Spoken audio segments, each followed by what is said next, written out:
welcome back to my channel. My name is Ola, and today I'll be starting a series focusing on study permits and refusal reasons, the primary reasons for study permit refusal.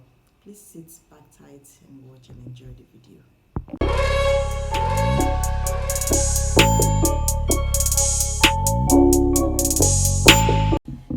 Okay, let's get right into today's video. The topic we'll be talking about today is purpose of visit, one of the very common refusal reasons. It seems so weird when you submit an application and then you get your GCMS note and they're telling you that you're refused based on your purpose of visit. Come on, you say you're going to study. Is that not enough reason? Is that not enough purpose? But to the visa officer, he feels you need to actually demonstrate that you are going to Canada when granted the visa, when granted the permit. You're actually going to study, and you're not using it. You're not masking it as having another ulterior motive to either just start living in Canada without, maybe when your visa expires and all of that, or you just withdraw from school and start working. Because things like that happens, like it's been happening in the past, and especially here in Africans, they really do not trust us that much, because a lot of us just get there and then we withdraw from school, we start working, then maybe our permit and all of that gets expired and we know where to be found. We have no legal status to continue living in Canada. So that is why, when you see purpose of visit and you keep wondering why, that is the reason. So from the research and from experiences and from people's testimonies that I have heard, that I have listened to, I realized that in determining the program, the school you want to choose for your application, you need to be intentional about it. Yes, you have to be. First and foremost, I like to say that you have to be very clear about the program you're taking. Does it correlate with probably your past degree? Does it correlate with your past degree, or does it correlate with your work experience? Is it something related to something you've been doing? Is it something related to something you've been doing, like the job you're doing at the moment before applying? You check all of that. Can you also justify the study gaps? You cannot tell me that you've been out of school for 10 years and then all of a sudden you're going to read, let's say, business admin in Canada. And do you understand? All of a sudden you're going to take a course in, they'll be wondering, when did you wake up? What is happening? You need to actually demonstrate, prove that, okay, I am doing that because of this and that and because of that and that. Then the study, is it a progressive study? Is it a progressive study? You have bachelor's in business administration and you're going to do like a diploma in the same program that you have a bachelor's for. Does it make sense? So these are the things while you're applying, you check, you see yourself as the visa officer, you ask yourself those questions, and if you're able to answer them well, then you're halfway to what you want, the result you want to get. Program correlation.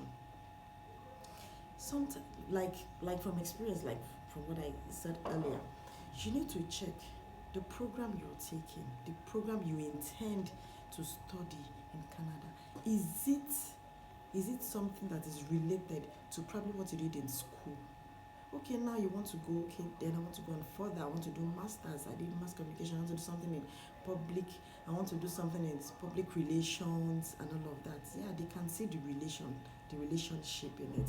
Then you cannot tell me that maybe you read mass communication in your first degree and then all of a sudden you want to study in Canada, and then you want to do something on logistics and supply chain. It doesn't make sense, does it? So visa officer will question your purpose of visit.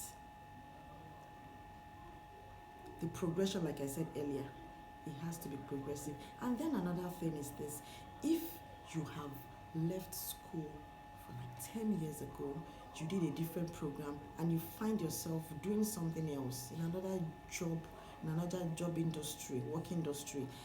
As Nigeria is, for example, you go to school, you study something, and we see a lot of science students in the banking system. We see, like for me, I did mass communication, and I found myself in supply chains. So if you find yourself in that kind of situation, it will be very advisable for you, if you're going to study in Canada, you do something related to your work experience, because that is the most recent activities that you have. That is the most recent activities you have. So doing that, you are able to, you're telling the visa officer that, fine, I may have had this in the past, but now this is where I find myself, and then I need to get certification, and I need to study to equip me well, knowledgeably, on what I intend to do, what I'm doing already, so that when I go and I return, I'm able to be a specialist, a professional in that field. Okay? Yeah, okay. So, you know, sometimes people say you can shift your career, you can switch your career. Yes, you can. You can switch. Come on, you may have been doing one thing or the other all the while, and then all of a sudden there's a passion for something else. It happens. You may be tired of what you've been doing, and you feel, okay, now is the time. Or I look at myself, those things that really need to, used to get to you, things that you find so, things that are so important to you growing up and all of that. But at this point in your life, maybe due to things that had happened, experiences you've had in life, you understand, you were changing your passion. You want to do something else in life. You can switch career, but switching career is not just waking up and then you want to do something else. There have to be a backup. Okay, you're switching to something, to a different field entirely. What have you been doing? How do you prove to visa officer that truly, genuinely, you're switching because you have a newfound passion, and not because you want to max it, you just want to find a way to get out of the country? No, you could have done some online certifications. You could have done some trainings in that your new career shift. You could also volunteer. Yeah, you could volunteer. So when you are applying and you're switching, when visa sees all of these proofs, he understands where you're coming from. He for sure truly validates your intention to switch. Yeah. So when you say you're switching, you just wake up and say, anyway, I can do anything I want to do. Come on, these people want to be sure that you are actually a bona fide student. Because sometimes they tell you you're not a bona fide student, they are not sure that you will return to your home country after your studies. So, yeah. Then another thing you need to also pay attention to is, you are going to study, right? And you have to also pick out and let them understand that, okay, you are going and you're coming back. Some of the programs, you have all this, you have like, you have to do a work placement, which is also a part of your studies, because you cannot graduate if you do not go for like internship, co-op, or for programs. Most of all these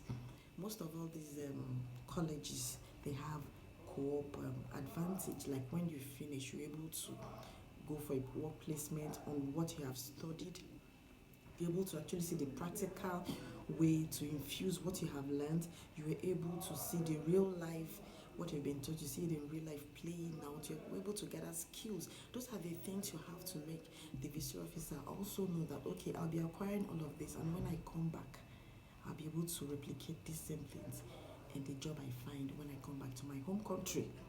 So these and many more are things that you actually need to pay attention to.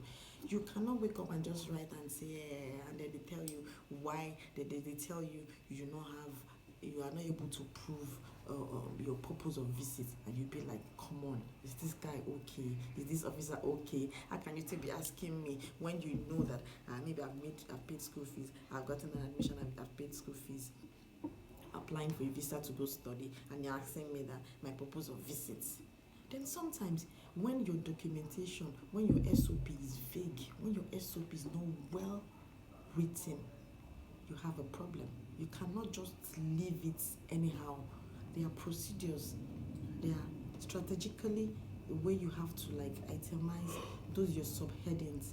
There are ways you are able to prepare your SOP in a way that you are able to catch, to make it catchy, to catch the attention of the visa officer. Mind you, these people have thousands of SOPs to flip through, so they won't want to spend all their time working on just your own application. So your SOP is actually a way to prove your point. That is where you can prove to the officer that you know what you are doing. You are not going for interview.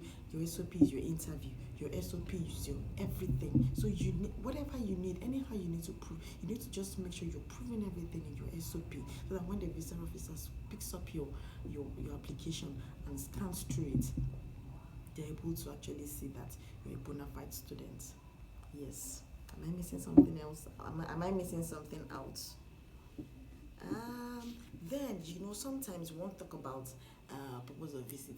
We're going to study, and then you start lashing your country. You start lashing your home country. You start saying, like now, ASU has been on strike since I think February till now in Nigeria, and then you start saying ASU strike. My government they are not doing well. The economy, the educational system in Nigeria is nothing to write home about. You have to be patriotic. If you go and you tell them all these things about negative things about your country, then that means, guy, if you go, you're not coming back. They feel is an escape route. They feel even if you get there, you may not even go to the school. You withdraw. So you try to balance it. Find a way to fine-tune whatever you're saying, and ensure that you're not running down your home country. You are not in any way running down your home country.